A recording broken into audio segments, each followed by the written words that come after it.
W7 Live. It is Selection Sunday today for the WIAA Girls 2023 State Basketball Tournament. I am Gary Wipperman. Along with me, two special guests. First and foremost, my compadre, Ed Raue, joining us live via satellite from Wauwatosa. And, of course, the man in the middle, it is Brady Petersen from Prep Girls Hoops. Brady, thanks for joining us and being part of our show today. Oh, I'm honored. No place I'd rather be. Well, thank you for that. Appreciate it. We had a great Selection Sunday. First and foremost, guys, I got to give props to the WIAA. I thought that they put on an excellent show. I thought it was very well run, very well produced, great comments. Clearly, Bob Brainerd has a great deal of knowledge on girls basketball in our state. I thought Jay Wilson did a really nice job moderating, and then Jason Zaleski's comments were really nice as well. So overall, especially for the first year doing this, I thought they did an excellent job. What are your guys' thoughts? Absolutely. It was really, Jay's a pro. Jay's been doing this for years, and Bob, like you said, he knows his stuff, and that comes out in the way they talk about each and every team throughout the state. I mean, you're talking over 400 schools, and they were hitting them. Yeah. Brady, what do you think? What do you think? Yeah, it was really interesting to kind of see like the production value put into it this year. I mean, obviously they were well researched and knew what they were talking about with a lot of the kids, even from D5 that are kind of spread out all over the state. And I mean, I just had a really, I enjoyed watching it. I mean, last year they kind of dipped their toe into doing like a quote unquote selection show, and it was mixed in kind of how I saw it. But this year was definitely like a much bigger step in doing that, and I thoroughly enjoyed watching it. Yeah, so props to Todd Clark, the WIAA. I thought that the production was fantastic, and the WIAA staff. It really gives the girls a great kind of a big Selection Sunday feel. I mean, you can see they did some live look-ins with the with teams around the state while they were going through it. I thought that was fantastic. I mean, this is guys, this is what we've been talking about since day one. This is what promoting girls sports is all about, and again, I couldn't be more pleased. I thought they really hit the nail on the head. I think the only question is what took so long, because they did such a great job with it. It looked like they've been doing it for so many years. Looking forward to how they build on this from today going forward. Well, and we've talked about this too. I still say dollar for dollar and pound for pound, nobody puts on a better game day experience than the state tournament that WIAA does. I mean, it's wonderfully produced. It's the entertainment value of it is just off the charts. I love the graphics they do. I love the pregame stuff, the national anthem, the starting lineups, the whole thing. They've really got it down. They do an excellent job. So, you will see far less of those bells and whistles on this show. let me just put that out there right away. So if you're here for flaming stars and crazy transitions, you're in the wrong place. If you're here to just talk about girls basketball and just get three knuckleheads opinions, then you're exactly the right place, because that's what we're going to do is talk about today. We're going to talk about girls basketball. We're going to talk about the selections, the seedings. We're going to go through each of the divisions one by one. Our show today is presented by who else? The one, the only Jolly Good Soda, put in the pop in Wisconsin. And also, I want to mention to you guys, for those of you watching, I know I get asked this a lot during the postseason. Do you guys do any sponsorships for the postseason? We do. So we are doing a postseason sponsorship just like we did last year.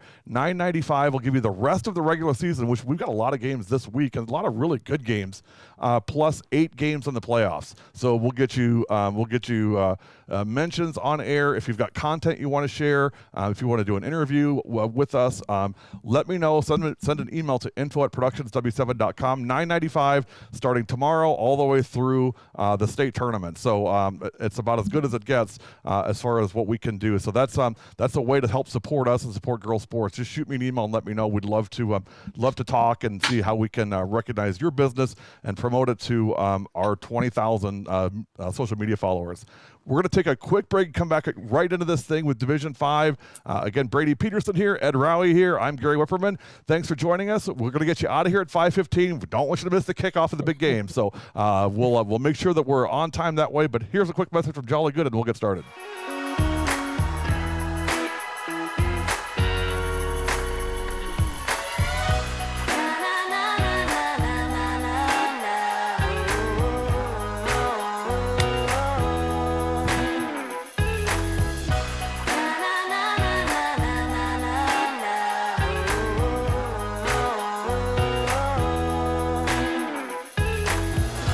Jolly Good Soda. We put the pop in Wisconsin.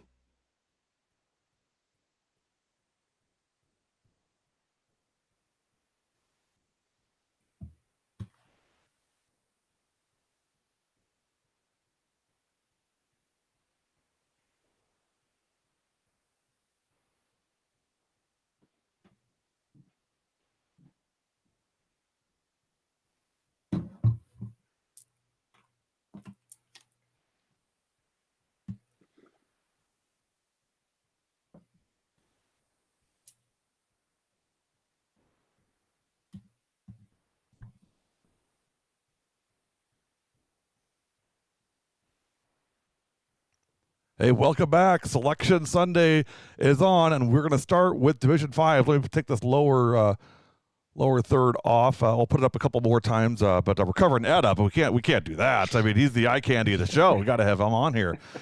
So we're going to start with sectional 5, with Division 5, and I'm going to tell you guys right off the bat, I'm not going to spend a lot of time talking about schools I don't know because that doesn't do them any good. It doesn't do you guys any good. So that's a big reason we got Brady here. I mean, if you saw his RPI ratings, I mean, Ed and I were showering him with praise before we went online, and just a tremendous amount of work he's put into, ranking the teams and just going through methodically, team by team with their schedule and with their power schedule. I mean, it's just, Ed, I don't know about you, but I mean, I was blown away. Well, and I think before we go on, you talk about that RPI ranking and his rankings. I think Brady, we got to open the floor to you, and you have to explain how you came to those. I mean, you don't have to go deep into it, don't give away any secrets or anything like that. But I think really explain it to us so that we have a better understanding what it is, because the work you put into it's fantastic. It is an incredible deep dive that you could stay on and just study for hours. While you do that, I'm going to have a jolly good. So go ahead, get started. So this kind of started last year because I knew with the computer seeding, I knew there had to be some kind of formula to it. And I had found a couple different places where, I mean, it didn't outright say it was RPI stuff. And I don't think it's just a raw RPI thing that they use. But a lot of it is your winning percentage, opponent winning percentage, opponent's opponent winning percentage, and that all goes into an RPI rating. And I did find a template on how to that would just get me started with doing a lot of these in general. And there's a lot of formatting issues that came along with that. And there's a lot of real down to the nitty gritty issues that I kind of hit along the way. But after I got it going, it was fairly easy to keep up. It was just a lot of inputting scores and just finding ways to make sure that try to make that go quicker. Because I mean, I want to say the final number of games I had in there was 4,000 and something like that.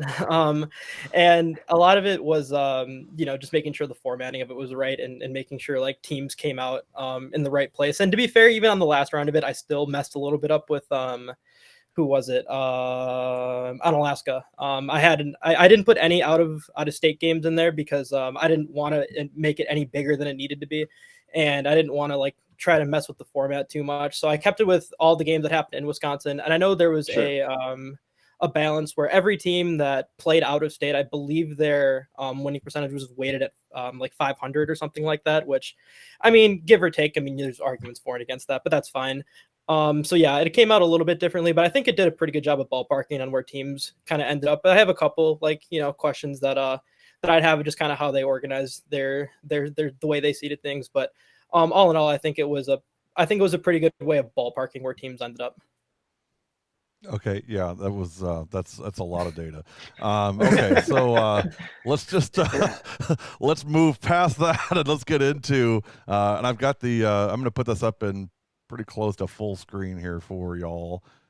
Brady, let's get into D5 sectional 1. I mean, thoughts just right again. I don't know any of these teams, so I can't really speak to them. But of course, South Shore, always strong. That's Megan Gustafson's, hometown. Thoughts on that first sectional in D5? Yeah, I mean, I think that this first sectional is actually one that I have the biggest question about.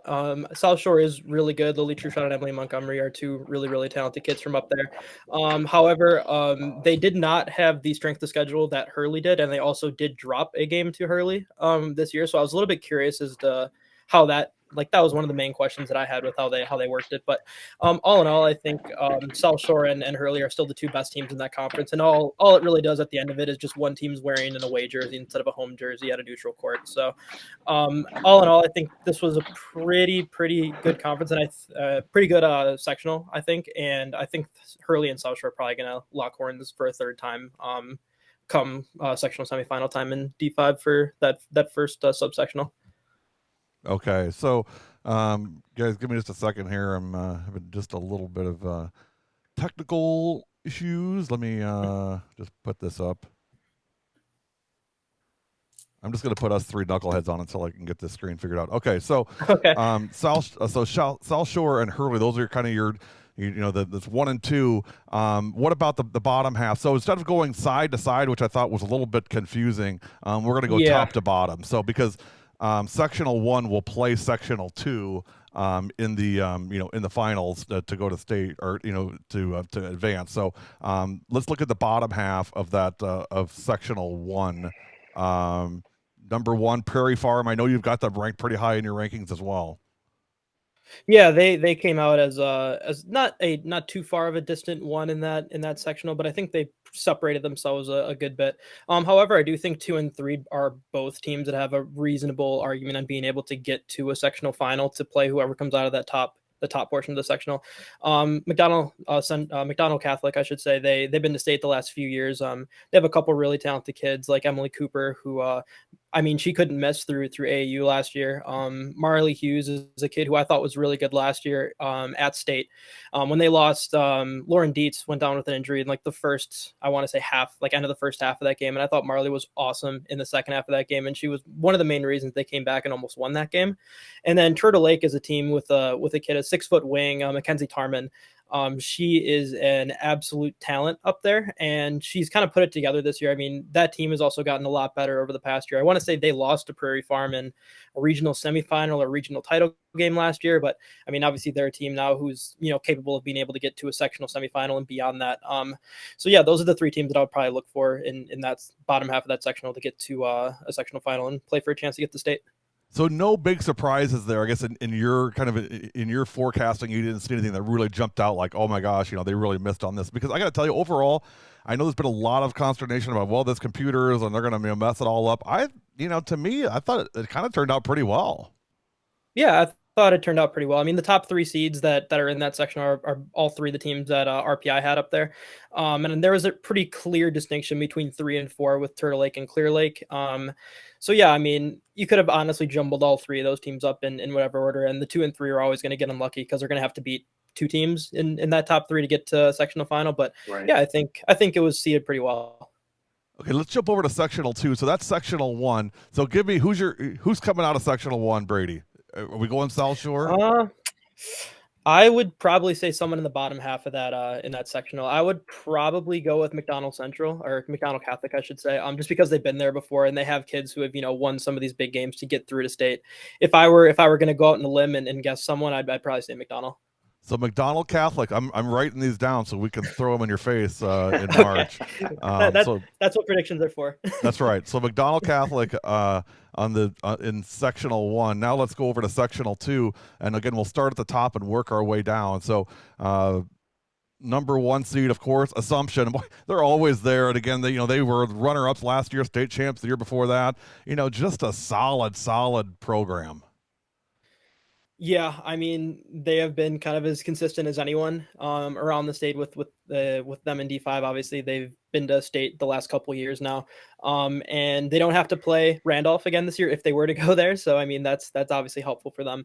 But yeah, I mean, RPI had them as the number 1 team in D5 throughout the year. The only team that was really kind of in their stratosphere is Prairie Farm in sectional 1. So I don't really, if I were to pick a team to come out of this top half of the sectional, it'd be Assumption, and I don't really think it'd be all that close in my opinion. But I mean, obviously, Edgar and Athens are 2 teams that are all right in their own right and can put up a fight on any given night. So, yeah, I think the sectional is Assumption's to lose in my opinion, but they just have so much talent on that team, and and they're one of the better shooting teams in D5 as well. So if they get shooting, there's not going to be a whole lot of teams that can defend them straight up, especially because I'll probably see a lot of 2-3s in D5 as well. But yeah, can't go wrong with Assumption. I believe Assumption and Edgar just played each other recently as well. I think at the end of January. I'm not sure the outcome of that, but I know that those two, I believe, played end of January. But anyway, Assumption looking good coming out of there. I think Bob mentioned there were five overall undefeated teams, and 3 of them came out of D5. Mm-hmm. Yeah, that's I mean, there's a whole lot of teams in D5, and the really good D5 teams are really good, and I mean they can beat up on some of these on some of the teams on the back end here. But yeah, but with Assumption, I mean they aren't afraid to play anybody, and I mean they've been there before. They've kind of been through all these battles, and I mean there's some kids on that team that have played on the red center floor before now, and that kind of experience brings a lot of value to a team that's looking to get back there again this year. Okay, let's go to the bottom half of sectional 2. Thoughts on that group there. Again, the number 1 is who's number 1? Wabeno Launa. Wabeno Launa, yeah. Yep. They that was the team. I believe they were the ones that actually lost in the sectional final to Assumption last year. And I haven't really seen a whole lot of them this year. I knew they were solid last year, and obviously they're back here again. So I'm assuming that they have a lot of the kids that they did last year. This is one that I'm not super familiar with, but I know there's a couple kids in here that are talented. If I look at one of the teams in there in Florence, Isabella Milan is a kid who's from very northern Wisconsin, but she just has a knack of just scoring the ball, and she scores a lot because she has to. But any kid that's used to having that kind of volume is dangerous in a one-off setting. Number 2 is Sevastopol. They're kind of in that same area as Michigan, in that same kind of grouping. Do you know anything about those guys? Not too familiar with them. I know RPI had them as the 3, and they were right behind Three Lakes in the RPI, and Three Lakes got a little unlucky with their seeding. But yeah, Sevastopol is a team that's been consistent all year. They've always been one of the top 3 teams in this sectional. So seeing them up at number 2 isn't surprising. So yeah, I mean that top 3, I believe they were separated by I don't even know, 7,000th of an RPI point or something like that. So really kind of could have went anywhere with those 3. But yeah, going to be really interesting because I'm guessing whoever is going to come out of here is going to see Assumption, and yeah, we'll see. It should be fun. Well, our buddy Tony Farrow, head coach at Three Lakes, they got the number 5 against Goodman Pembine. Tony, before Three Lakes was at Bellevue. We went over there for a couple games last year. Do you know anything about Three Lakes, Brady? I knew they were in a conference with Crandon, who we'll get to later. So they played in a really good conference, and they were competitive with some of the teams who were at the top of that conference. And RPI really liked them. They just raw RPI had them as the number 2 seed in that section, in that subsectional. But a little unlucky with their seeding going where they did. But they've played some really good teams that are in divisions above them. So I mean they're battle tested. They've seen some really good teams. So yeah, we'll see how they end up, because they could cause some problems, especially good teams that get seeded a little lower. All that causes some issues for some higher seeded teams then. So we'll see. Okay, who's your sectional 2? Who comes out of section 2 then? It's going to be really hard to bet against Assumption because they've been one of the best teams in D5 all year. Runner-ups last year, and the highest finishing team in D5 last year that is still currently in D5. So if I had to pick a team to come out of here, it'd probably be Assumption. Okay, so let's go over to sectional 3 and 4. First of all, Blair Taylor, one of those undefeated teams coming in, have not tasted defeat all season long, coming in as the number 1. Who's a threat to these guys, Brady? I want to say they did beat both Royal and Hillsborough, who RPI had as the 1 and 3 teams in that sectional respectively. The one thing I will say about Hillsborough is they have a 6'4" big in Violet Morin, who was really, really good in AAU over the summer and really kind of put things together in her senior year of high school over there. And, when you have a kid who's, really good at catching the ball high and putting it up at that height, it's really hard to defend. So they were really, really good this year. That would be the team that I would be looking to see play Blair Taylor again. Just because, when you have a kid like that who can do a lot of different things for you and clear the boards for you and, make sure the other team isn't getting extra possessions, I think that's really important. But yeah, Blair Taylor, they have 2 really, really good guards in Lindsay Steen, who, last year, the scoring title in Wisconsin came down to Ali Zabel and Tegan Mullaney, but Lindsay Steen wasn't that far behind those 2. I want to say she was maybe a point behind second in scoring last year. and Abby Thompson is a kid who just gets steals for fun in Division 5. So that backcourt is really good. So those two are probably the two that I would be looking for out of that sectional. But yeah, those two teams are going to be difficult to knock out of this tournament, just because one of them has one of the better bigs in D5, and one of them has one of the best backcourts in D5. And real quick, the bottom half of the bracket, what stands out at you there? Yeah, I mean, this one is one that was kind of a little bit on the downside compared to some of these other sectionals. It's very top heavy. I know Highland was a team that has been to state before. They lost a couple seniors last year, so we're gonna see how that pans out for him this year. But yeah, I mean, it's one that I don't really know. Blackhawk is not the Blackhawk of before. I mean, they're a number 9. There's no Bailey Butler. And by the way, she had I believe she had 17 points yesterday in Green Bay's win, a career high for Bailey Butler. Yeah, and a really unfortunate part for Blackhawk is Tara Wellnitz going down with an injury. So yes. Obviously thoughts for her. So yeah, I mean, I'm not exactly sure what this one will look like. I think this is one of them that's kind of up in the air, but obviously, like RPI says, what RPI says for me on my side of things, and they really like Belmont compared to all these other teams in here. So if I had to pick one that was coming out here, I think the 1 seed Belmont is probably a clear cut above the rest as of right now, at least. But obviously, one-off situations, you never know what can happen. So you're going to go Belmont in sectional 3? I will. If I were to make a pick. I could be different and go Hillsborough, because I really do whatever you want. Want. And it's wide open. You know what? I will say I'll take Blair Taylor. I think they have the win over Hillsborough, and they have really good guard play, and really good guard play is really, really valuable come tournament time. So I'll take Blair Taylor.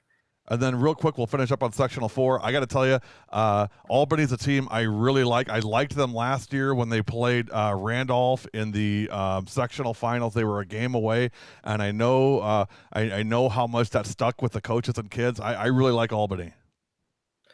Oh yeah, and they have a kid now who's a sophomore in Abby Hollis, and she is one of my favorite kids to watch play basketball. She is an absolute sniper of a shooter, and when she gets going, there's not really a whole lot you can do about it. I mean, there was a game that I got to see her play in AAU last year, where her team was down like 17 at halftime or something like that, and she had I don't know, maybe 5 threes in the second half of that game, and she was scoring off the dribbles. She was spotting up, she was scoring like nobody's business. And I mean, that kid has got a chance to really make a name for herself in this sectional. So if I'd watch Abby Hollis if you have the opportunity and you're around the Albany area, because they'll have a couple home games before they get to sectionals. Right. Yeah, coming in as the number 1. I mean, they'll look to match up with number 2 Barneveld. And again, I would say that's probably not the Doug Pickard Barneveld schools from when they had Hannah Whitish, but still, number 2 seed for them coming in, looking to maybe see if they can knock off Albany. And then the bottom half, again, real quick, and we'll wrap up D5. Thoughts on that? Oakfield coming in as number 2. That kind of surprised me a little higher than maybe what I thought. Yeah, they've been solid again this year. I mean, I believe they were one of the teams that were really solid last year too in D5. But Lourdes Academy, they have a kid in Haley Bauer who can win a game in her own right. She can score the ball at a very, very high level. Awesome kid. And they just beat Oakfield maybe 2 weeks ago now. I think they went down to Oakfield from Oshkosh and handled them. But another team to look out for there is Wild Rose. They have 2 guards, the Havlovitz sisters, who play incredibly hard. And I mean, they're going to get every extra possession that you can ask for, and they're going to be a handful for any team that they got to play in this subsectional. So yeah, I mean, those 3 teams are the ones that I would look out for. And by the way, the mascot contest goes to Oakfield with the angry acorn. I mean, there's nothing beats that nut. I tell you what, I love that mascot from Oakfield, the Oaks. I can't remember what somebody told me the mascot has a first name, but all I remember is the angry acorn. So it's kind of like the angry birds from 10 years ago. All right, that's D5. So give me your sectional 4 champ out of D5. I'll take Albany. I think that same. Abby Hollis is probably I'd take her as the best kid in the sectional, and I'll take the best kid in there. So I'd say Albany. Okay, let's get moving here. Got a lot of ground to cover and little time to do it. So let's get cracking. D4 real quick. Top half. Phillips number 1, Cadett number 2, and then Colfax and Grantsburg. What do you like there?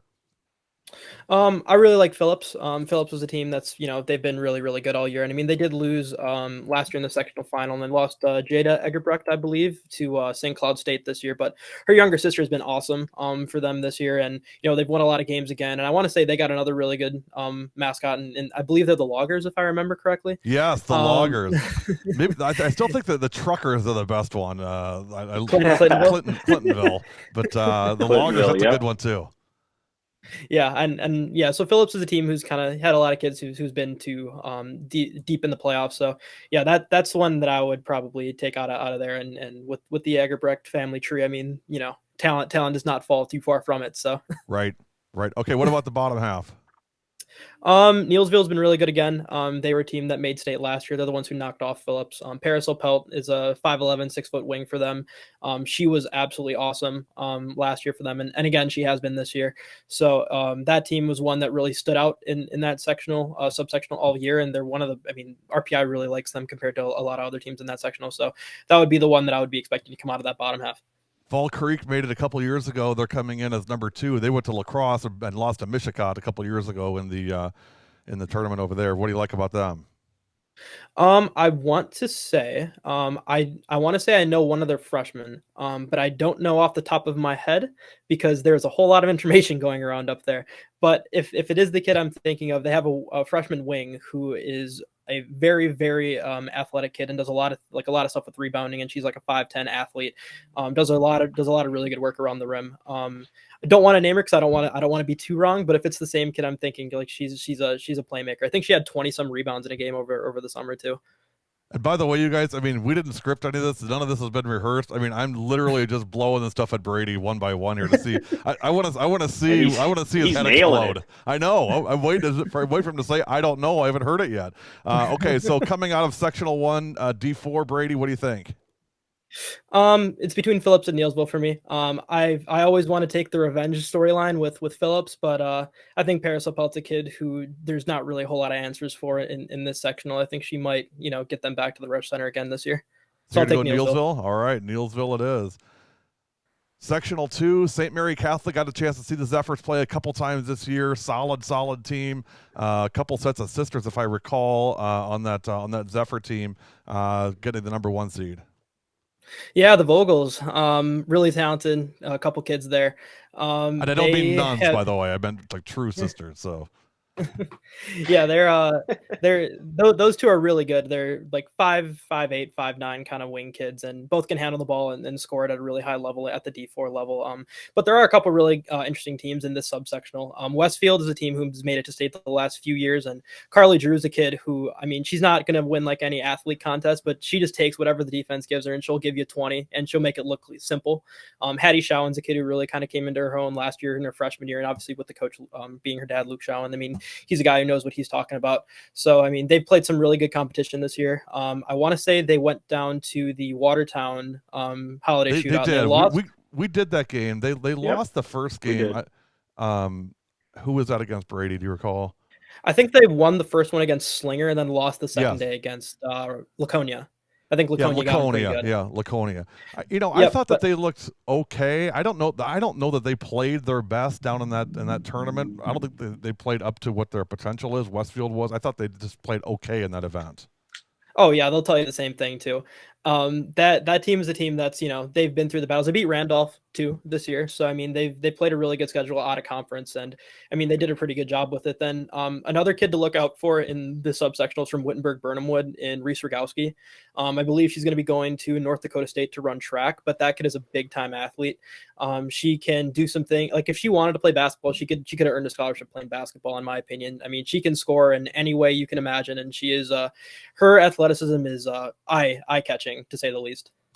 So who are you going to take out of sectional 2 then? You're going to go with the number 1, St. Mary Catholic, or the number 2, Westfield, or somebody else? I'll go with Westfield. That's a team who's been on the cusp of going to a D4 state title the last few years. They've been there a handful of times, and they've got some really nice other pieces. Like Nadia Hoffa was a kid that did really, really well down in Watertown, especially in the first game. So, I mean, that would be the team out of all of them that I would take. Okay, now bottom half. And by the way, Vogel sisters, there's your bulletin board material from St. Mary Catholic. So feel free to play this clip over and over and over again to get your mojo going. Bottom half, Crandon, number 1. Crandon seems like every year is right there. Yeah, they were really, really good this year. I want to say they dropped one conference game to maybe it was Wabena Launa, if I'm remembering correctly. It's been a minute. So I want to really say I like them because I always my family had a really, really tiny cabin up in the Crandon area, so I had always felt kind of attached to Crandon in its own right. But yeah, I think that they're they played some really good teams, and the RPIs really like them because their strength of schedule has been solid. But the teams that I would be looking out for is Bonduel in there. I think Ella Hischke is a kid that I think is a little bit underrated because she plays at a smaller school, but she can really play. Hold on. Brad Lupke, insert your comment right here. All right, go ahead, Brady. Yeah, Ella Hischke's been a kid who I think is just really, really underrated. Like, that kid can do a lot. I mean, she's a little bit undersized for being a 3-4, but she can really play. I mean, Coleman's another team too who wasn't afraid to play some FVA schools on their schedule this year. So, I mean, both those teams are quality opponents in their own right. So yeah, I mean, I would love to see a Bonduel and Westfield rematch because last year, I don't know if you guys saw how that game ended last year with Carly Drew hitting like a step back 40-footer or something like that. I did see that. Yes. Yeah, I so do I would love remember to see that one. Yes. Yeah, I'm sure Bonduel remembers it quite well as well. Oh, I'm sure. I know Carly Drew remembers it well too. So. Yeah, I'm sure. The team I want to just real quick highlight, and of course this is I'm going to be a homer here, but Mishicot got knocked out last year in the first round against Shiocton, and they were under some very difficult circumstances. A kid from Mishicot had just passed away unexpectedly, and it really kind of shook the whole community. And I don't think the kids were dialed in to play basketball that week, and nor would you expect that they would be. But I know Kaylee Toluchka is a senior. I know she wants to finish strong. I know how hard she plays. I know Grace Willems is a senior. So I don't know that they're going to knock off Crandon, but I mean, could they do some things in the postseason? I think they possibly could. I think, and they've got the experience. I mean, Grace and Kaylee went to 2 state tournaments, and of course, Mike Garceau knows his way around Green Bay pretty well. So, you never know. But I would say, don't sleep on Mishicot. You just, who knows what's going to happen there. So give me your D4 sectional 2. Who comes out of that one?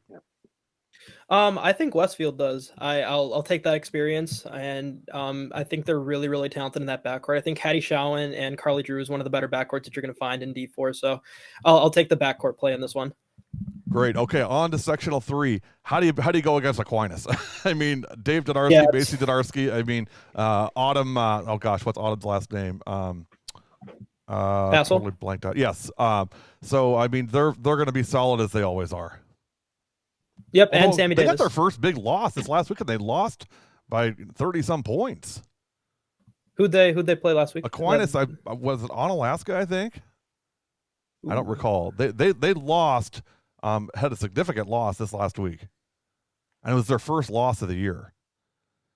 But, yeah, I knew that they had a loss out of state. I knew they went to Minnesota and lost to Providence Academy. And Providence Academy has a kid named Madden Greenway is going to be outstanding. And that team just beat Hopkins a little while ago, and they played really well with Providence Academy. So yeah, I better fact check that. Donarski will be texting me.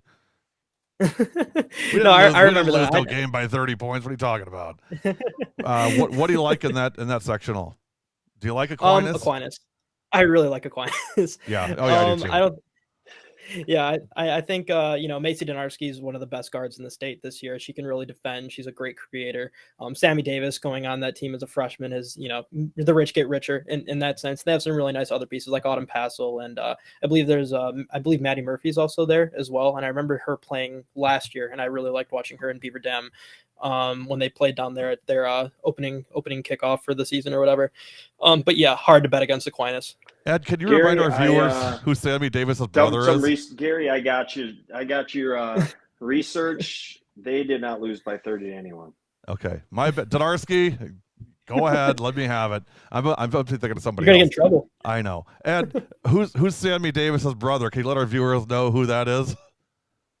From Aquinas, you met him. Jordan Davis. Oh yeah. Well, Jordan and Jonathan. Yeah. Yeah. So I mean, the Johnny pedigree is Davis. pretty good. Mm-hmm. The pedigree is I pretty was good. I was looking up your score. You caught me I off know you guard. were. I know. All right. So, bottom half, Mineral Point back in as a number 4.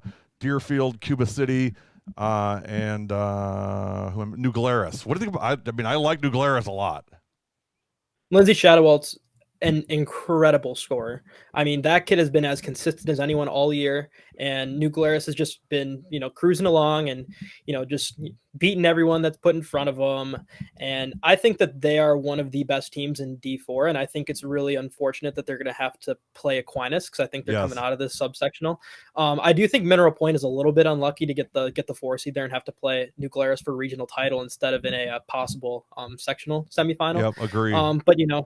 But the cookie crumbles how it crumbles. So, yeah. But yeah, I think Cuba City is also really good. They have Olivia Olson as a point guard out there who they were in the opposite subsectional last year and nearly knocked off Aquinas in the regional title game last year, but kind of made a couple mistakes down the stretch and then ended up losing that game. And Mineral Point, obviously, their senior class last year was incredible. 30-0 last year, state title. Yeah, obviously, Waters, Chambers, and Lindsay. I mean, those 3 were fantastic. Yeah, and obviously without those kids, you're gonna kind of have to rebound a little bit. But I think they played really well this year. I mean, I have too. I mean, to lose that many kids, I thought they exceeded what I thought they would do. Oh, for sure. And I think the obvious matchup to look for in this sectional is going to be Aquinas New Glarus. New Glarus was a 5 seed last year, so they would have had to play the first round of games, the regional quarterfinals last year, and they made it all the way to a sectional final.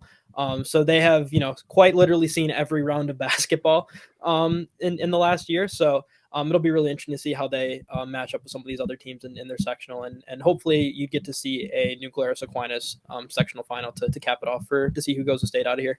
You go to the Aquinas on that? Yeah, I really want to go New Glarus though, because I really too. like Lindsay Shadowalt.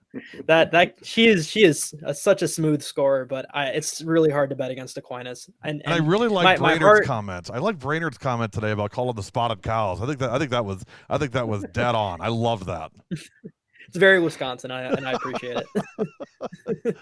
All right, moving over sectional 4.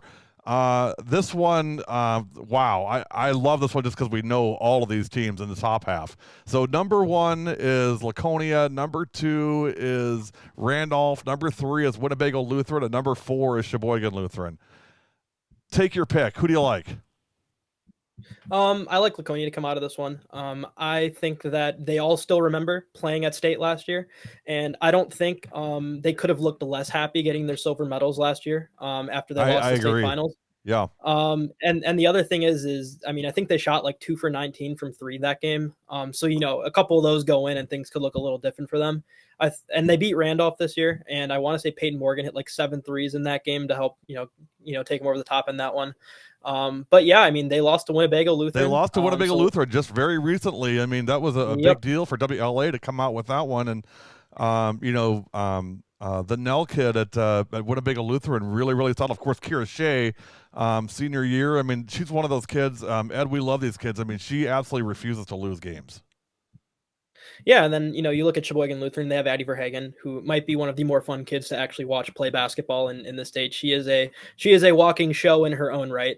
If you want to see Addie, by the way, if you want to see Addie play, watch Big Monday tomorrow night. Random Lake, Sheboygan Lutheran on W7. So Addie will have her game on display for Big Monday on W7 tomorrow. Yeah, she's an absolute treat to watch. So yeah, that top 4 in is really unlucky that they all have to play each other. So and this isn't even, and the crazy thing, it's not even for the right to go to state. It's the right to play in the game. Right. I know that's the thing. It's the right to play in the game to go to state, and your reward is some pretty good competition. But so you're going to go Laconia come out of. You know what? I have a hard time going against you, just because that team's been there before. They're just Callista Vandenberg is just so solid inside. I mean, I love Jory Bawalda, and I love the Winnebago kids, and Addie, of course, is fun to watch. But I'm gonna have to go with you. I think Laconia is just the class of that sub. Let's go to the bottom half. Prairie School. I saw them yesterday. Did you get a chance to watch that game yesterday? By the way. I did, and I mean I've also gotten to see them play a handful of times this year too, and yeah, they are very very guard oriented, but their guards are really really good, and I JJ think they're a Barnes is clear one. unbelievable. Yeah, if I'm pretty sure if I would never want to get in the way of her going at the rim because I think she'd put me through the wall. So that's she's she's very talented. And then they just have some kids who just really are really good at making plays defensively. Like Ava Collier-White is one of the better perimeter defenders, and Meg Decker as she has at least two jumping the passing lane steals and She's getting 1-0 layups a game. Crazy Yeah, fast.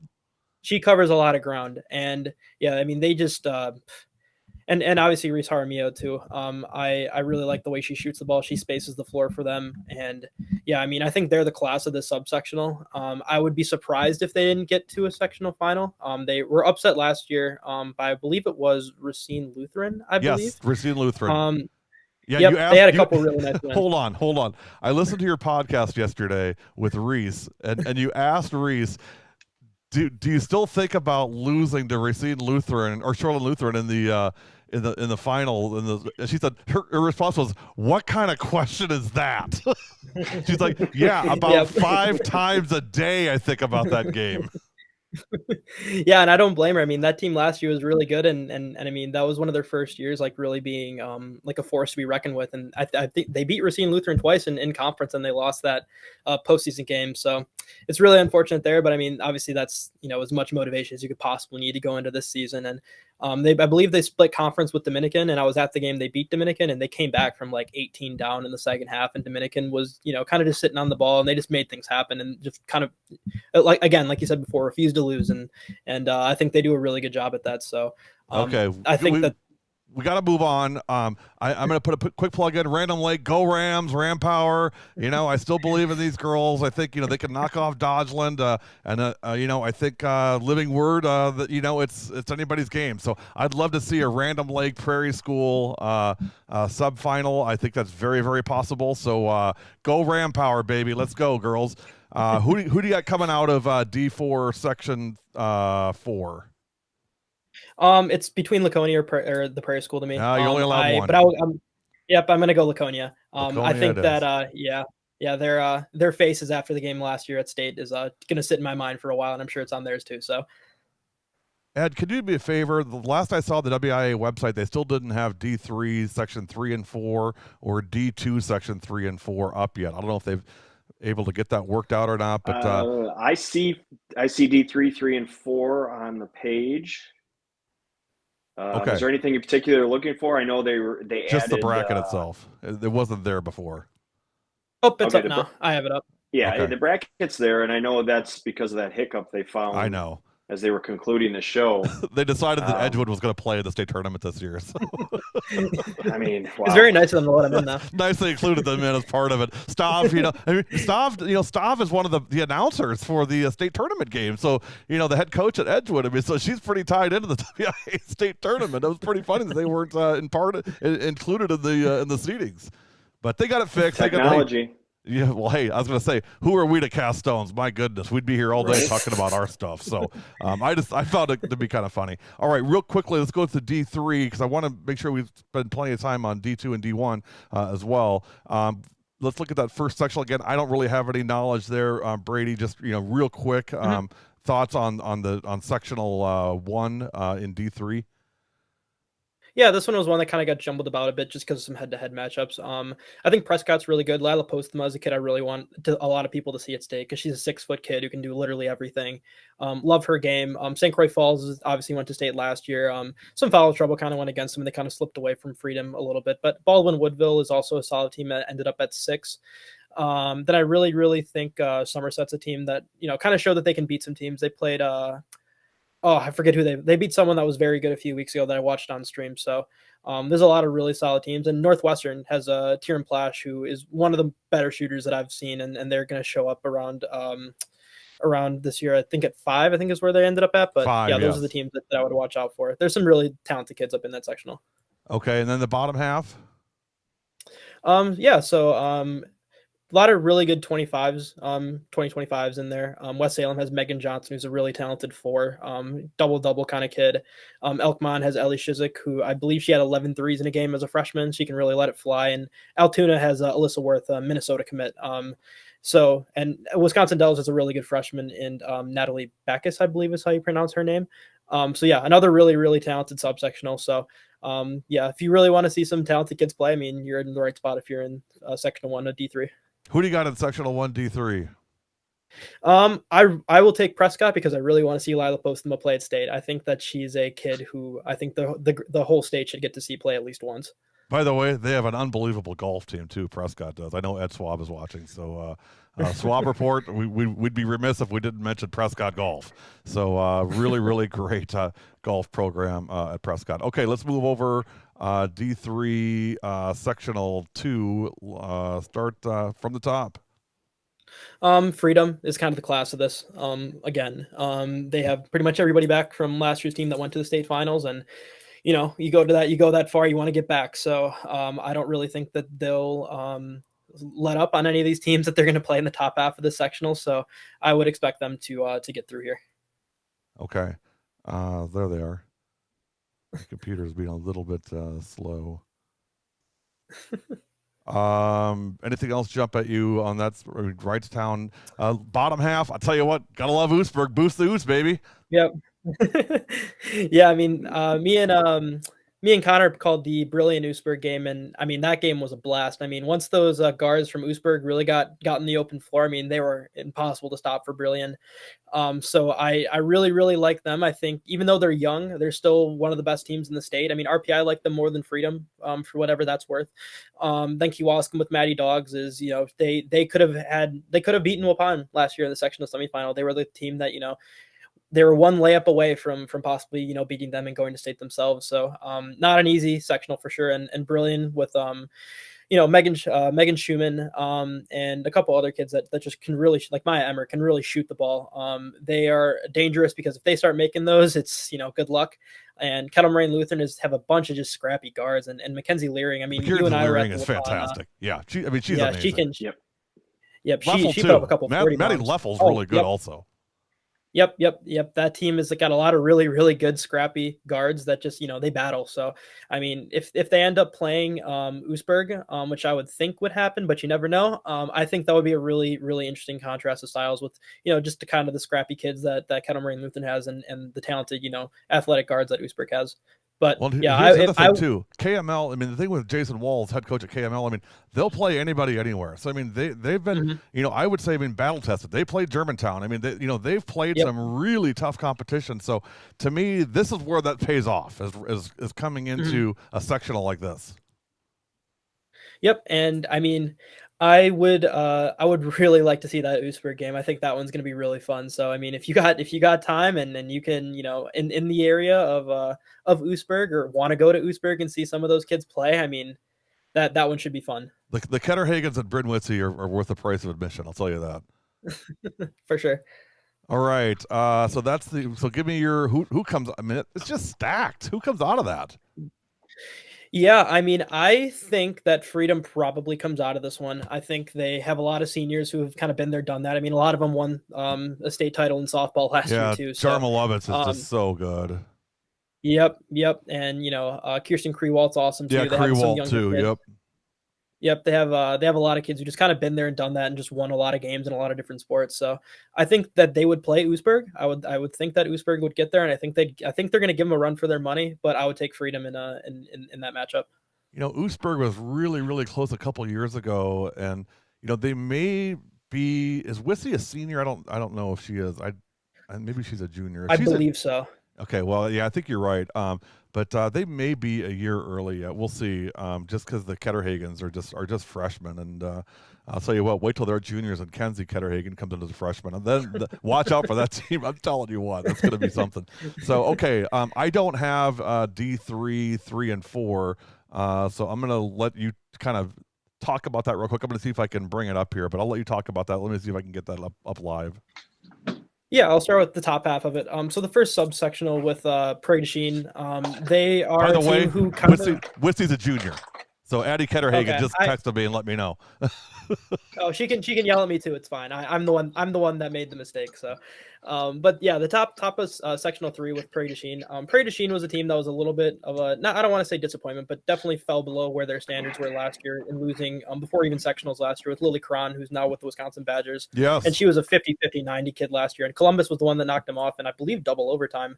But yeah, they're really, really good again. Ashlyn Knapp has really kind of taken the bull by the horns in this one.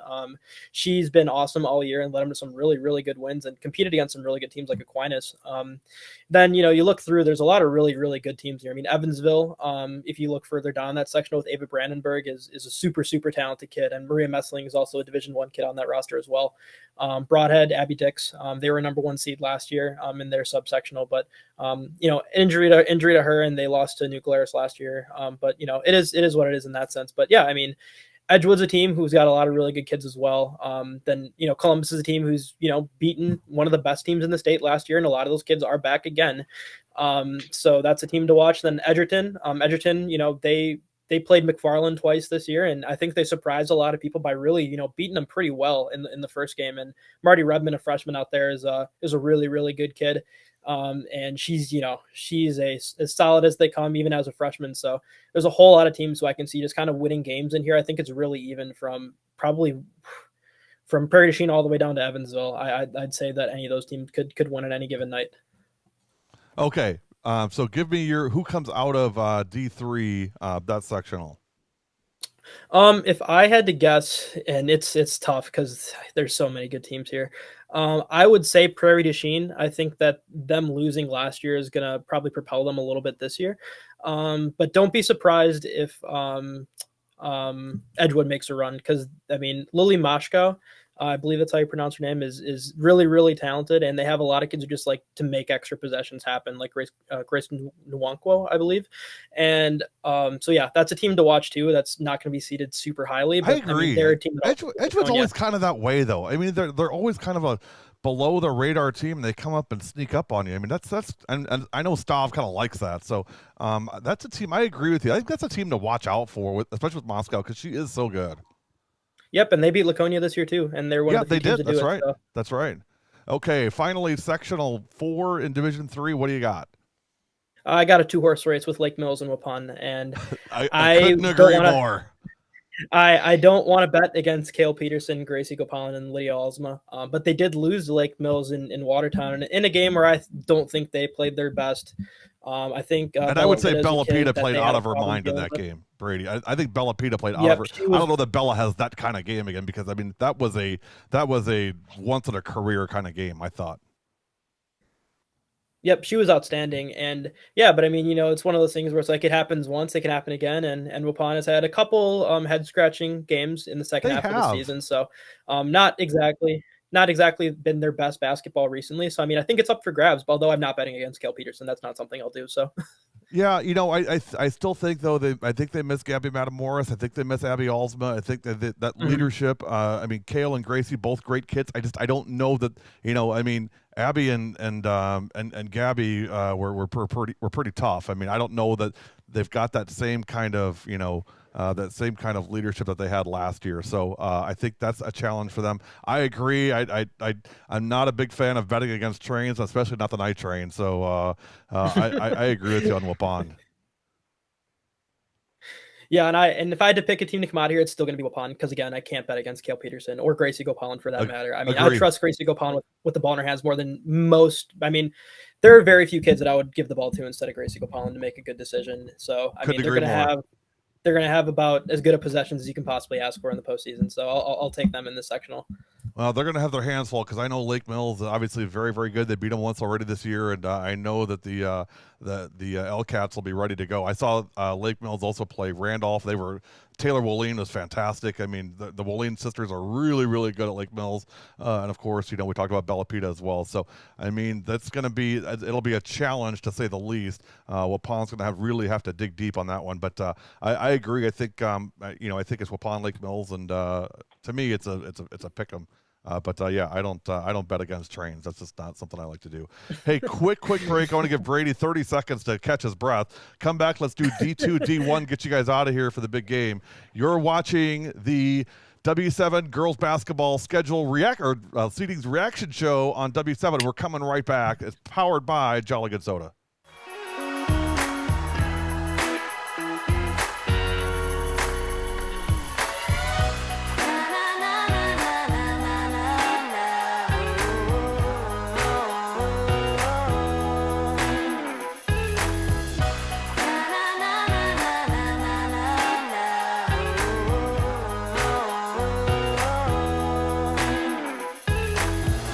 Jolly Good Soda. We put the pop in Wisconsin.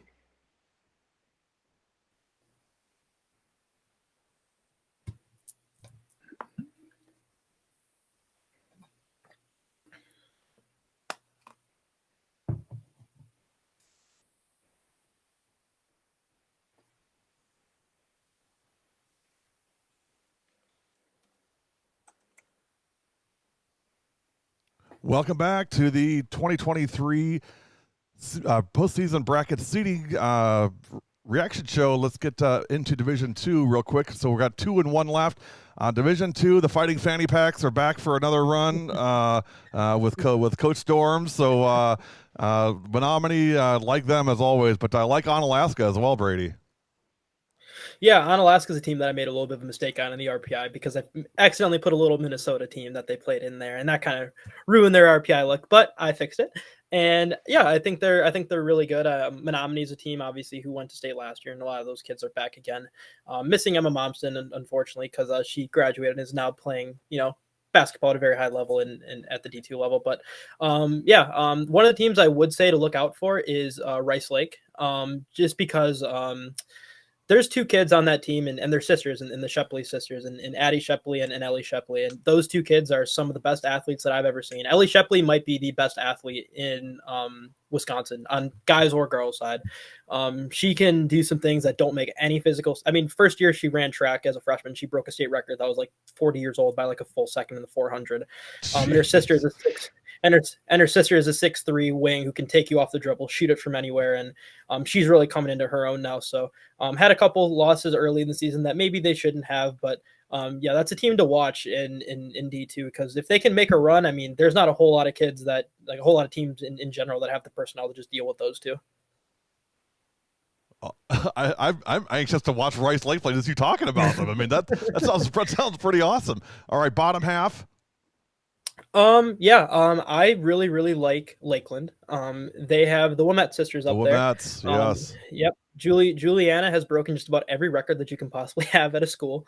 And her sister is really talented in her own right. New London is a team to look out for though. Last year they missed Lizzie Steingraber for basically the entire season after she got she tore ACL early in the year, and she's another kid who's nicest kid you'll ever meet, and she is one of the best passers that I've ever seen. She'll absolutely fire a pass from the mid post to the opposite corner. It doesn't really bother her that much. She can kind of do whatever. And yeah, I mean, I think that New London team is really good. So I would watch out for those top 2 teams in particular because there's some high level talent on there. And I mean, Lizzie's going to be a kid that plays at St. Thomas, and Juliana's going to Lehigh. So, in this subsection, you got a lot of kids who are going to be playing some really high level basketball when they're done in high school. So going to be really fun in sectional semifinals if they end up matching up. You just got a like from Lizzie Steingraber, Brady, on Twitter. So I know Lizzie's watching. She's great. Yeah. Who comes out of that sectional? I'm gonna. Oh, unfortunately for Lizzie, I'm gonna take Lakeland. Lizzie, you hear that? I really take think back that, the heart, Lizzie. Take it back. Yeah, it's fine. She can take back the heart if she wants. I think the Wilmette sisters are so talented, and they play such a difficult schedule throughout the year. So, and last year they played a Menominee team in the sectional final that they played a really good second half, but kind of lost it in the first half. In general, they were playing catch up the entire time, and those 2 kids in general are probably one of the best duos that you can find in this sectional. So, and I would really like to see the Wilmette family be able to get to state and play there. So, I'd take Lakeland. Okay, so let's move to so you'll go to Lakeland sectional 1 and sectional 2. Let me ask you, which team upsets Notre Dame, Plymouth or Seymour? Who do you think? Who are you going to take on that one? I am going to take me keeping my money because I don't think that they're losing for a while. I don't either. I mean, Yeah, we can talk about Notre Dame. I mean, it's pretty well documented. Of course, Gracie Gresh and Hope Barrington, and I mean, the list goes on and on with this team. I mean, there's just so much talent on this squad. The one thing I will point out about Notre Dame, however, is that team is on a mission because last year they started their season against Pewaukee at home and at Notre Dame, and they won that game and obviously beat them in state last year. This year, they played Pewaukee on the road without Trista Feta, and they lost by a point. And Pewaukee rightfully celebrated. I don't think it was a problem that they celebrated with their fellow classmates and everything, but it did, like, you could tell it rubbed Notre Dame a little bit the wrong way. You know what this reminds me of? Ed, you'll appreciate this. This reminds me of De Pere Germantown last year, in that the way that game ended, and again, it's nobody's fault. It was just a game, but the way that game ended never set right with De Pere, and they circled that on their calendar all the way through the year. And I think Notre Dame's done the same thing with Pewaukee. Yeah, and I mean they just played Hortonville. Hang on a second, Ed, what do you think? Oh, you're nailing. That's exactly what happened with that game, and they know that they were playing shorthanded and were right there with the ball at the end of the game with a chance to win it. Not coming through. They've kept that marked, and they look forward to meeting them again. That's their hope. I think anybody at the D2 level, other than anybody in the state, wants to see that, other than all the teams in the D2 level. They want to see that Pewaukee Notre Dame matchup again. I think the state would be fortunate to see that, but there's no doubt Notre Dame took exception to that. We'll call it a celebration, but yeah, you were there. You called the game. Had the rights to. Yeah, so I mean, Ed was there. I mean, yeah, it was a great back and forth game, but you could tell there was something missing.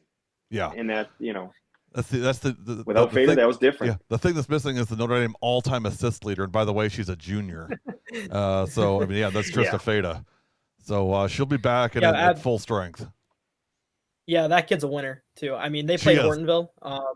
They played Hortonville last week, and they were down by 16 at halftime, down by 18 at one point in the first half. And that kid is something else when she really just sets her mind on not losing a basketball game.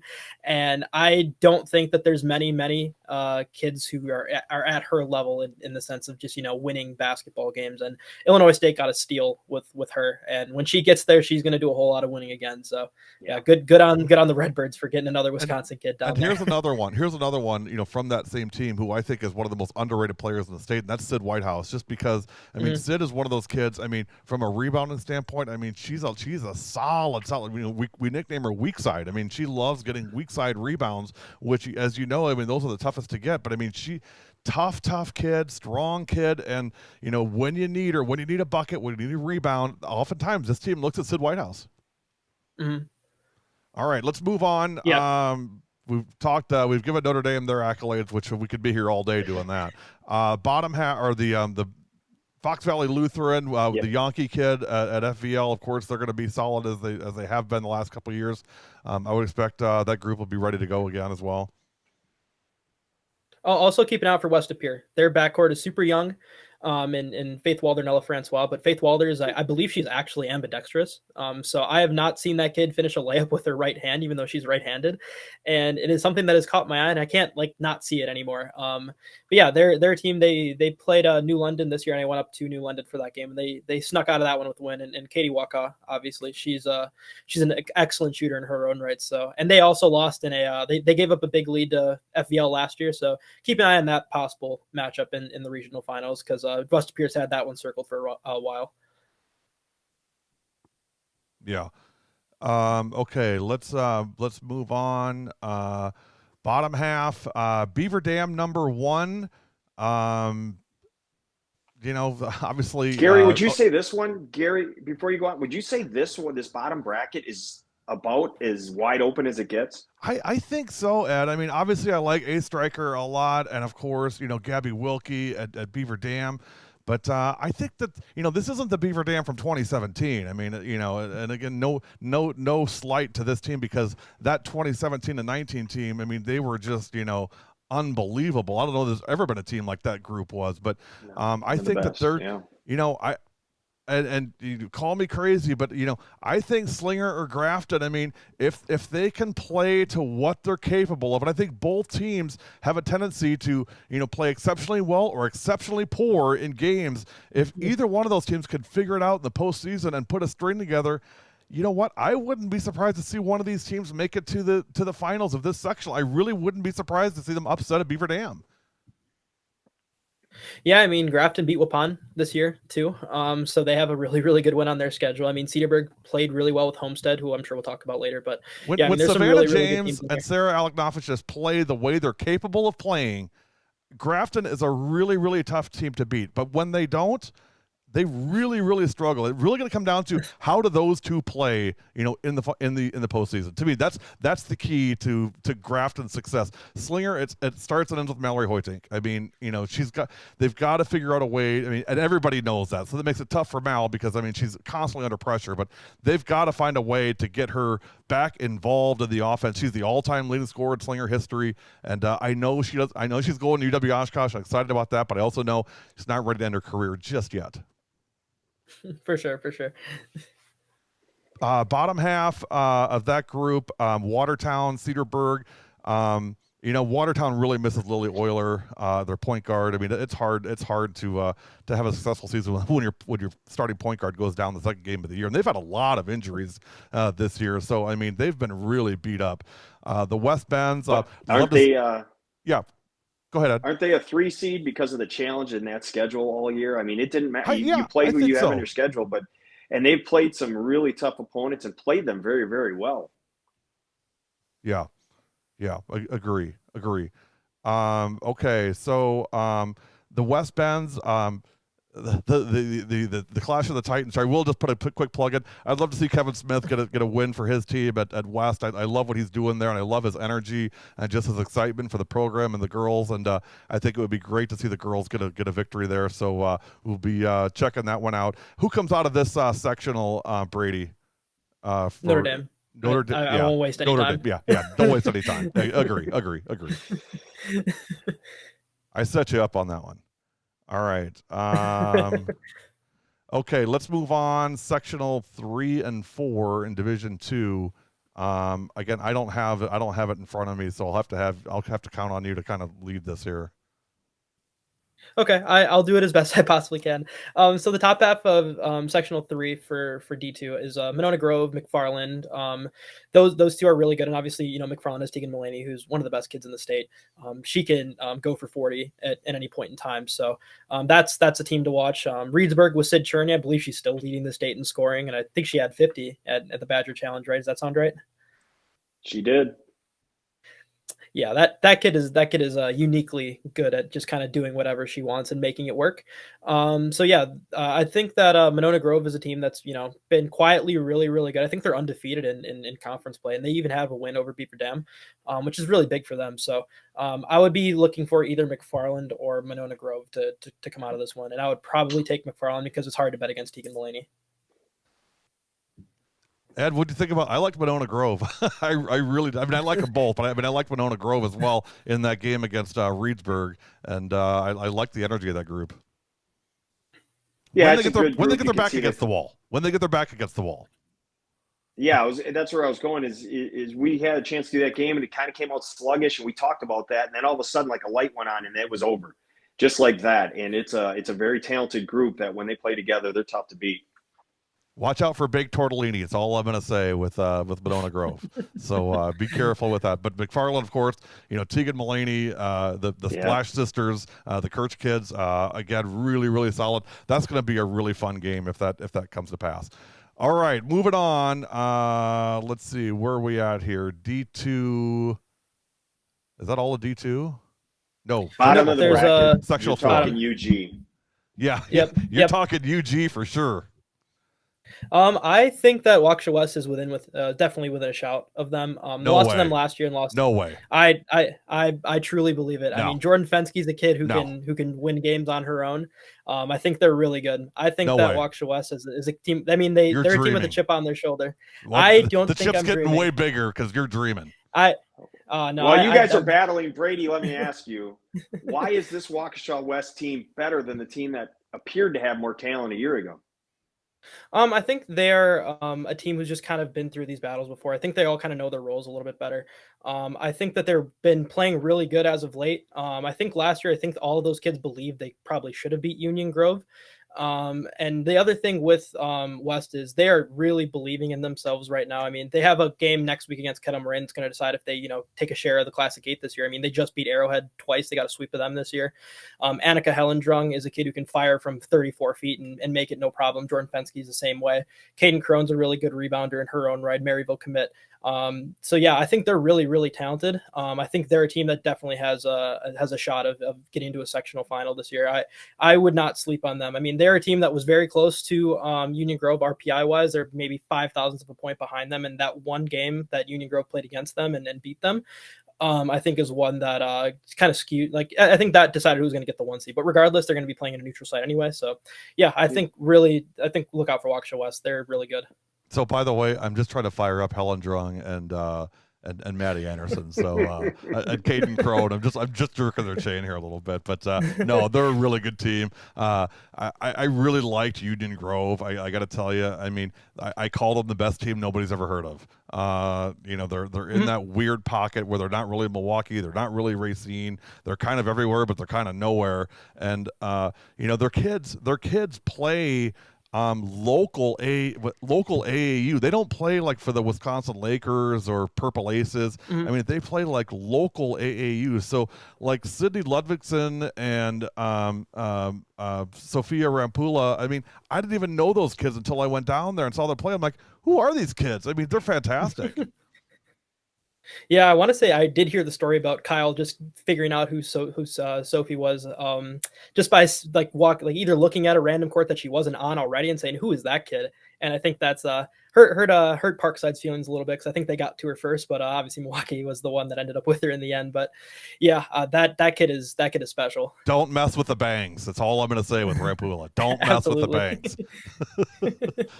So we're going to see them. Ed, you and I are going to be down at the UG next Saturday, 7 o'clock. Pewaukee, Union Grove. Yep. Might be a little preview of a game down the road, huh? That should be a fun one. I mean, talk about closing out a season. Yeah. So Randolph, New Berlin West, and Pewaukee, Union Grove next Saturday to close us out. All right. Sectional 4, I gotta believe it's Pewaukee and everybody else. Yep, I think Pius has a shot. I think they match up well with just guards in general. But yeah, I mean, it's going to be tough to beat that Pewaukee team. I mean, they were good already with forgetting the fact they had a bunch of freshmen coming in that were really good. But I mean, add those freshmen and it's tough. I mean, you can have Anna Terry and Amy Terry and Giselle Janowski. Any of those kids go off, and you have a kid like Kennedy Rutherford coming off the bench. I mean, you're as deep as anyone, so they'll be tough to beat. But yeah, I would be hard pressed to say anyone can come out of this one outside of Pewaukee if they play their best. I'll tell you what, though, don't count out Waz. You get Waz in the right frame of mind. Listen, at Pius, watch out. That's Kaylee Wozniak. Waz knows how I feel about her. I love Waz. She's great. I mean, everybody loves Prairie Waz. School game. Yeah, I was at the Prairie School game where she had 38, and that is one of the most fun games I've ever been to in my entire life. Watching that kid just throw stuff up, it was awesome. We had Georgia Campanato yesterday on our broadcast helping us out, doing the commentary from Pius. And again, congratulations to Scotty Herrick getting inducted into the WBCA Hall of Fame. Well deserved. But you know what? The other team to watch out there, and Ed, you've always liked these guys, and that's Martin Luther. Coach Shield and Martin Luther, always well coached and a solid team. I especially like that team, as you just mentioned, Coach Shield. You will never see 3 possessions in a row with the same defense. It's rare, I should say. It's not never, but pretty rare that they don't change things up almost on the fly every possession. They are so well coached. They respond so well, and they always seem to step up when the game is on the line. Yep. Okay, Brady, here we go. Who do you got? Pewaukee. Think about it. Oh, who'd I miss? So I got Lakeland, Notre Dame, Pewaukee. Who's the 4th? In sectional 3, right? I'll go West. I'll go Waukesha West. Really? Waukesha West. Over all the right. UG. Sophia, you're I'll take messing with the Washington. banks, dude. I'm telling you, you're going to pay for that. Listen, I'm much more scared. I'm much more scared of Annika Hellendrung, so I'll take that. All right, so that's D2. 1 to go. We're running short on time, so let's get right into it. Let me put these back up again because I actually have the brackets here for D1. So let me share this real quick. We'll take us out.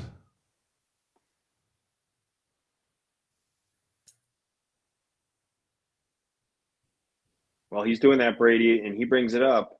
Hortonville falling to the 3 seed in the RPI. Is that what you saw?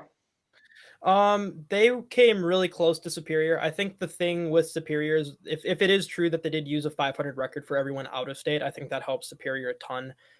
Because obviously in their conference playing with a bunch of Duluth schools, not everyone's going to be above 500. Sure. So it probably helped them a lot there. But regardless, at the end of the day, it's going to be Hortonville just wears an away jersey in a neutral court against Superior if they end up playing anyway. Exactly. But so it is what it is, but I think Hortonville is better than Superior. But Superior is quietly, they beat Hudson, who's I believe the 4 out there. I mean, they played some like a really good schedule and they've pretty much beaten everyone that you could have possibly asked them to. So yeah, well deserved top 3 seed. I would have had them at 3, but it is what it is. I mean, neutral courts is going to be the difference is going to be what jersey you wear. So.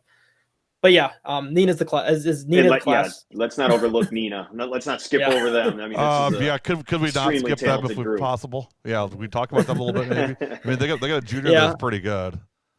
Yeah, Allie's all right. I think that kid, she's all right at basketball. She knows a little bit about it. She can score the basketball a little bit.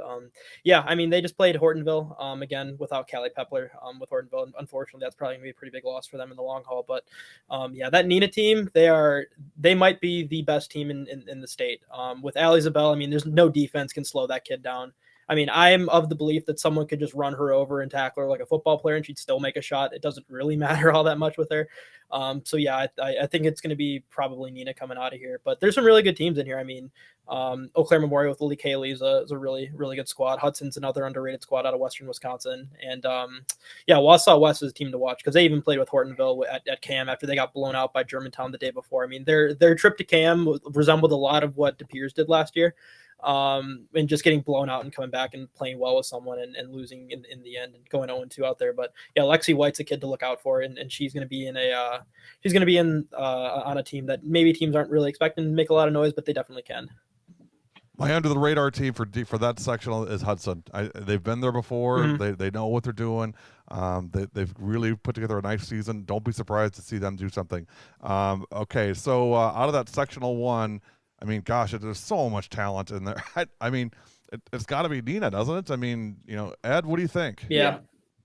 I agree 100%. I mean, it's going to take a Herculean effort to stop Allie Zabel. Yeah, I mean, I think with Callie Pepler, I think that kind of took I mean, I think there was a whole lot that was shown when they played at Nina. Yeah. Unfortunately, I really wanted to see that game be a little bit more competitive, especially because of how they played against Notre Dame. But if anyone's got a shot, it's Hortonville because Rainey Walson can fill it up too. And they have some really good kids in their own right. But yeah, it'll be tough to beat Nina. Nina's going to be the favorite going in, heavy favorite, I'd say. Yeah, I would agree. But Hortonville, you can't count the Polar Bears out. And the team to watch, I think also Appleton East. I think they've gotten progressively better throughout the season this year. I think that they could, can they beat Superior? I don't know about that, but could they make things interesting? Maybe. I was kind of surprised that Oshkosh West got such a low seeding. Am I wrong on that? It seems kind of low. RPI had them at 9 exactly. Okay. I think a lot of it's going to be their non-conference probably didn't help them as much as it probably could have. And plus, you're going to be playing in the FE, you're going to be losing a lot of games to some really good teams. But the only real unfortunate part about Appleton East is one, Sammy Byer. I love Sammy Byer, and I will always bet on Sammy Byer, not against Sammy Byer. But they had a really good backcourt this year with her and Lily Momans, but unfortunately Lily Momans went down with a pretty severe injury, so she won't be back for a while. And I think that really, really hurt them. Because otherwise, I would have fully agreed with you that that's a team that could have made a little bit of noise with that backcourt. All right, so we're all in agreement. Nina in sectional 1. Okay, Ed, this one's for you. Sectional 2. There's a team in the area here. They wear blue and gold. They've got a McDonald's All-American on it. You go from there. And we're going to cover them on W7 all the way through the playoffs. We're talking Germantown. We had a production meeting the other day, and who can come out of this sectional, and we kind of, we hemmed and hawed. We looked at everybody. We did the Homestead game last week. We decided that Homestead's probably not ready. They're a little young, but they're so well coached again, a lot of talent. But you felt they were maybe your way. You said, who's a surprise? I said DS is a possible surprise, and you poo-pooed it immediately. And once I explained it, you kind of went, yeah, maybe. My It's first just one of those reaction was sectionals where it's my first reaction was Brian Hendricks. I'm like, I don't know, No, we love Hendo. No, I'm teasing. But when you look at this time, when you go to the top part of the bracket, Germantown, it's a group we've known for years. We've watched them, this group go. Yeah. You know what you're going to get. Coach Stubbe's going to be throwing bodies at you. You're going to have bodies flying all over the place. They're going to make you execute. And if they get any other scoring from anybody else that gets hot, they're pretty tough to beat. And they've proven that. Anytime somebody else gets going, because KK is going to get hers, but can you get that second scorer? Whether it's Lucy Leininger, Danica Gaz, who might be the streakiest shooter in the state. I mean, when she's on, look out. Nobody's going to stop her. She just falls into some ruts occasionally, and that's not unusual for any player. But when she gets going, look out. And I really like JC and those Manny guards too. that fly around. JC And Manny. that's where I was going. Is JC Manny might be pound for pound the most active player in the state. I mean, she weighs nothing, and she is constantly on the floor, flying all over the place, creating havoc. And, it's a talented group. They're a 1 seed for a reason. And they, again, schedule-wise, they challenge you. They will take on anyone, anywhere to get to this point. So they are battle-tested, ready to go. And before we leave them, I might as well spill the beans here. Tuesday night, we'll be at Germantown for senior night on W7. The 7th-year senior from Germantown sent me a very impassioned plea asking us to come. And, if you know our history with Germantown, to say no to that would have been pretty much impossible. So moving things around, but Ed and I will be there Tuesday night at Germantown for senior night. I've already talked to Sarah Nerdle at G-Town. She gave me the thumbs up. So we'll be there Tuesday to celebrate with the class of 23 from Germantown. Looking forward to it. Okay, so looking at the rest of this bracket, Kakana, I keep waiting for that team to kind of get their mojo back, Brady. I mean, yes, losing Alana Zarnecki really kind of just put this team in, in a whole different headspace. I still believe in this team. I got to tell you, in the Kakana team. Yeah, I mean, after that game against Hortonville early in the year where they got that big win there, that was obviously the high point, and obviously things have kind of gone a little bit awry since with some injuries. Even Kinnis spent some time out with some injuries, so they lost a couple games to some teams that they probably wouldn't otherwise lose to. But yeah, I mean, with Kinnis back, and they got some sophomores that are really good in Savannah Robinson and Addison Baumgart.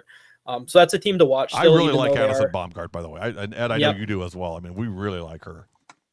Yep, that team is just that game that they played last year against Germantown, I mean, I don't know. I wasn't at that game, but I go back and watch that game every now and again because that thing was an absolute barn burner. So yeah, I mean, it's going to be tough to still knock this team out, even when they're not 100%. But the one team I would say to watch out for that hasn't been mentioned yet is Hartford, because they've been on a bit of a streak recently, and they almost knocked off Homestead recently. Mm-hmm. And you guys said Homestead was maybe a year away. I think they're ready. I think they're ready to make a little run at this because they lost to Germantown by 2 points in overtime or something like that.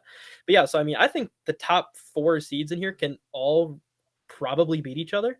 So I think this one's going to be fun. I think this one is up in the air. And I mean, obviously with KK, Germantown's probably always going to have, the odds in their favor because you're not going to get many better kids than KK Arnold anywhere.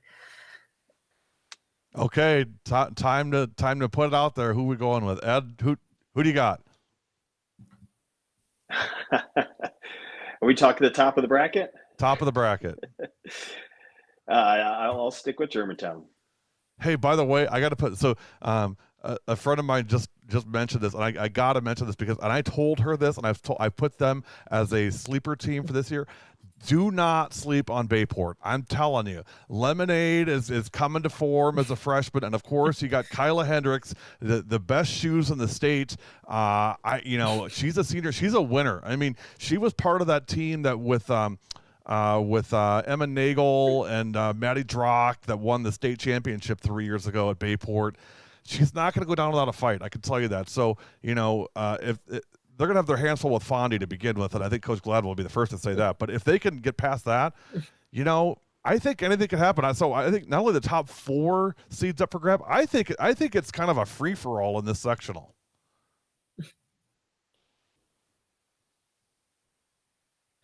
Yeah, I mean, it's this one's just really talented. I mean, even De Pere, I mean, without Claire Bjorgi, this year was always going to be a bit of an uphill battle. Love Claire Bjorgi and Todd Browski. I agree. Yeah. And they've had a pretty good. They've overachieved. That De Pere team has overachieved this year from what I thought that they would do. They lost a ton of seniors from last year. Lost Claire for the entire season. That team has done far better than I thought they would do. I think 12 is maybe even a bit low for them, but still, DSHA. Hendo, you better bring your ball game because I'm telling you, those Redbirds will be ready to fly. Yeah, they've been solid this year. I want to give a quick shout out to them because Todd Bjorski and Claire Bjorgi are some of the coolest people you'll ever meet. So, of course, I never bet against Allie Tim though. Go ahead, Gary. How great would it be to see a Hartford Germantown matchup? Oh, that'd be pretty epic. Yeah, that'd be pretty good. That'd be one we'd like to see. Yeah, that'd be a fun one for sure. That'd be a fun one to watch. All right, so okay, so here we go, boys. D1 Sectional 2. Who do you got? Am I going first? Go, Brady. I'm going to go against the grain. I'll take Homestead. I think that team is. They had a couple chances at some really, really big wins this year against Arrowhead and Germantown, and they came up just short in both of them. I think their biggest issue is going to be their size when you look big picture. But I mean, against Germantown, I think they match up well with them. I think Fitzgibbon can score in any way you want. I think they got some kids who do a lot of the dirty work for them, like Grace Zortman. I think that they're a team to really watch for. They've been getting better all year. But yeah, I mean, I'm much higher on Homestead than most people are, and I think they're ready to really make that final leap. And you know who I really like on that team that I think doesn't get as much attention as she should? I think that's Natalie Miller. I really like Natalie Miller on Homestead as well. So, I mean, that's a really solid team, So, and then, of course, the senior Bazell, too. I mean, Delaney's kind of been there since this thing started. So, I'm sure she wants to see this thing through. So, Connor says it all the time. The most dangerous thing is a senior when their career is on the stage, on the line. So, I'm with you, Brady. I like Homestead. I'm not going to make a pick because I'm gonna weenie out here. But Ed, who are you going to go with? Well, we're going to be covering them, and if you think I'm going to go against Germantown, you're crazy. Before I go on, before we go on, we have to, Gary, you and I, the GMC being a part of it, and we got to give it up to Coach Waffler over at Menominee Falls, finishing third in that GMC. Love it. He put together a great season. It's a team that we've been talking about for a couple of years that they just couldn't put it together. Well, it seems like they did a great job this year, so give it up to Coach Waffler over there. Agreed. No, I'm not going to go against Germantown. We're covering them all the way through. I want to watch them play in Green Bay. We talked to them last week. That's what we want to see. We're not hiding from that. It's a special group to me. I've been a part of that, been around it for forever. For the last couple seasons, they were the home school and I was there, so I can't go against them, but I'm sticking with it. I don't think you could get me to change that. Very good. All right. Sectional 3. Brook East and everybody else. I tell you what, I knew they'd be good. That freshman, I can't think of her name offhand. That freshman has been just fantastic on this team, and they lost a couple kids last year, the Plotz kid, and but they just have not missed a beat. I mean, they're really solid. Ed, you've seen Brook East a couple times. Give me your readout. Yeah. Well, I think Maya Kovacic adding her ability to score was a perfect remedy for that team. It was exactly what they needed. Take some of the pressure off of Annika Plemer and Shea Kelly, and you just add that third dimension score like that. I think it's been a perfect piece for them and really extended that roster. It gives a depth when you need it, because you need it throughout phase of the playoffs, and I think it just lengthens their team as far as depth wise. And she's been a perfect fit for them. And I don't think it really matters, 2-3, Arrowhead, Verona. I mean, to me, Arrowhead, Verona's the number 2. I mean, with the, they got slotted at number 3. I mean, Brady, how did you have them in your rankings? Yeah, Verona was playing catch up all year because Big 8 play starts really early, so they had a lot of the games against the bottom half of the Big 8 teams early on. So they're always kind of playing catch up. I want to say the first time I did it, they were a 7. So they've been kind of playing catch up all year, and I think they are honestly one of the 3 best teams in D1, along with Brook East and Neenah. I think Taylor Stremlo being there she is quite the player in her own right. I mean, she's another one who's just an absolute joy to watch. And with her there now this year as opposed to last year, I mean, they look way different. They are dynamic. They got kids who can score from everywhere. I mean, Reagan Briggs and Taylor Stremlo scored 30 each against Sunbury West on the road. And Megan Murphy is a kid who creates a lot of spacing. And Paige Lamb is one of the more underrated just posts in the state, because that Agree kid is 1,000% with that statement. 1,000%. She is so underrated. Yeah, she's really good. So yeah, I mean, I think Verona and Brook East are going to be the teams that are going to be battling to go to state out of this one. And Brook East is one of the best defensive teams, and with Taylor Stremlo, that's one of the more dynamic offensive teams in the state. So it's going to be a true contrast of styles and between those two if they do end up meeting for a sectional final. And I think either one of those teams, whoever comes out of there, I think if they are not having to play Neenah right away, I think that's probably going to be the state title game. Is going to be either Brookfield East or Verona against Neenah. The one caveat I would put in there is, Bella Sams is a winner. I mean, she's one of those. I mean, everything she does, she succeeds at. And Presley's a freshman this year. Bella a senior, going to Youngstown State next year. I definitely wouldn't count them out by any means. I think that they're going to play well. That would be a fun match if Arrowhead and Verona come to fruition. That's going to be, and I would expect that it would. That's going to be a really fun matchup. And I just want to give a quick shout out for Natalie Cuso, another freshman on that team who's outstanding. Natalie Cuso, yes. Yep. I think she had 31 last night against Germantown or something like that. She went nuts. Yeah, they got a really, really good backcourt, and so does Brookfield East. So yeah, and Verona for that matter. So there's a whole lot of really good backcourts to go around in those top 3 seeds. So who comes out of sectional 3? What do you got?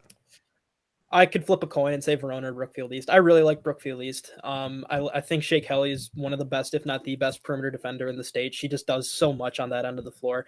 And with Maya Kovacic now, there's so much more dynamic offensively. And having Maddie McGath as a 6'2" kid who can just do a little bit of the dirty work that they need a big to do.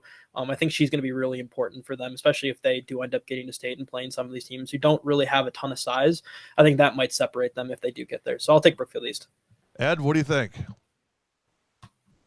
I am anxious for a Shea Kelly Taylor Stremlo matchup. Oh my gosh, right? And the fun watching those two, the defensive stud versus this, I mean, video game like maneuvers on a basketball court. Taylor Stremlo, as you said, Brady, just so much fun to watch.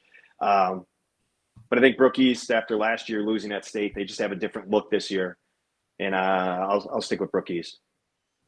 All right, last one, and then we'll get out of here. We're running a little bit late, so we'll close this thing out fast. But you know what?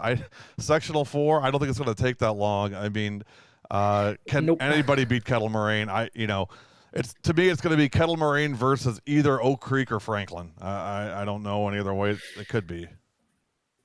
Yeah, and I mean, Oak Creek gave Kettle Moraine a little bit of a run for their money at Pies. I think that might have been their shot though to get them. Now that Kettle Moraine knows what they can bring, but Franklin is a team to watch out for to get to a sectional final. Natalie Moe is a kid who I think is really, really underrated.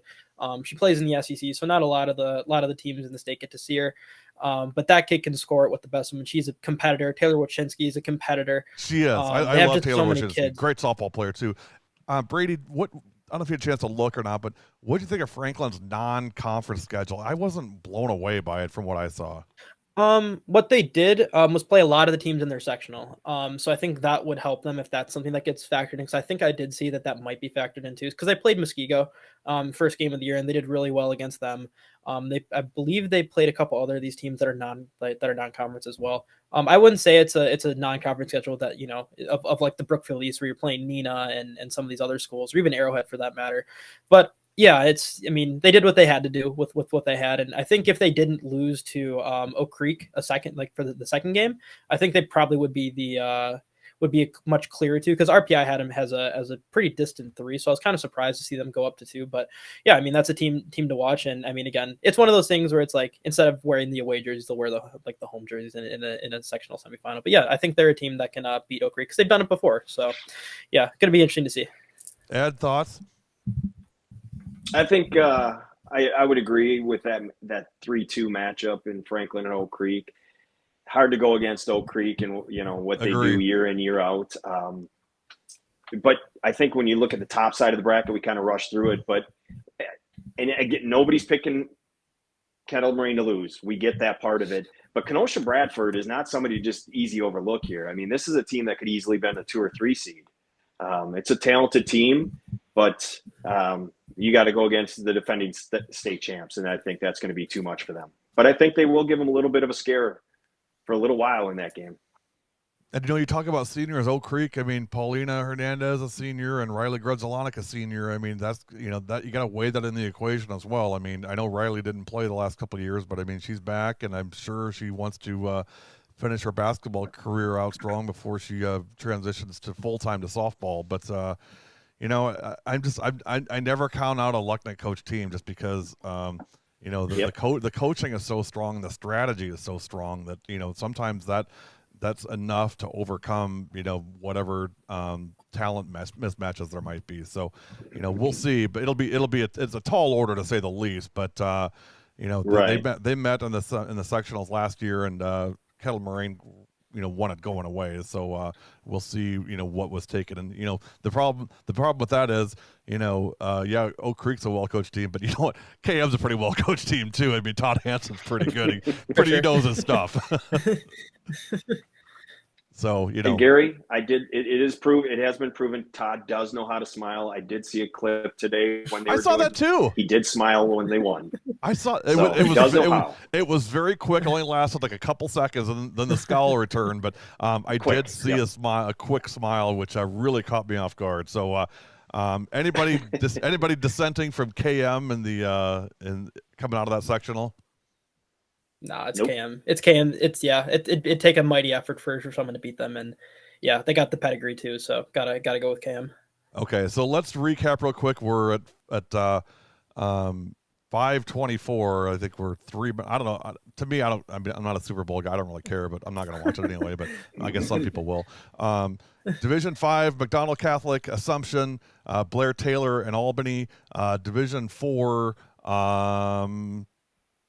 Neelsville. No, you said Westfield, didn't you? Or you said Neelsville, Westfield, Aquinas, and Laconia. D3, Prescott, Freedom, Prairie du Chien, and Waupun. D2, Lakeland, Notre Dame, Waukesha West, and Pewaukee. And then Division 1, Neenah, Homestead.